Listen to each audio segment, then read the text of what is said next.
各位朋友，大家好，我係數字合 Jack。我哋有時見到身邊人有困難，就想即刻伸手拉佢一把，但有時呢種好心反而會害人害己，因為一個人而家嘅困境，其實係佢過去無數個選擇、思維模式同習慣慢慢積成嘅一張大網。佢嘅認知就配得上佢而家嘅高度。如果你硬係拉佢去一個佢未準備好嘅平台，佢好大機會企唔穩，最後可能仲會拖住你一齊跌落泥潭。有時可能你想幫助朋友，善意發表意見或者分享自己經驗，結果對方唔接受，覺得你喺度炫耀，甚至話你另有企圖。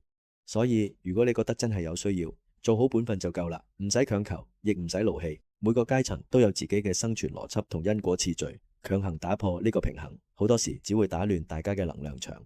我見過有位朋友好心幫一個認知同能量完全唔同階層嘅人合夥做生意，結果對方完全跟唔上，最後生意失敗，朋友自己都損失咗幾十萬，仲搞到關係破裂。呢個世界睇落好似唔公平，其實隱藏住一種隱形嘅智慧平衡。真正嘅清醒就係先照顧好自己嘅命運同能量，先提升自己嘅認知同格局，等到你真正站穩咗，先至講去幫助別人。最大嘅善有時唔係伸手拉人，而係放手，等佢自己去面對，去成長，去蛻變。想真正改寫自己命運，就由提升自己開始。想深入了解自己能量格局同改運方向，歡迎私信我做1對1數字能量諮詢。記住 like 同埋訂閱數字合 Jack，我們一齊提升自己。拜拜。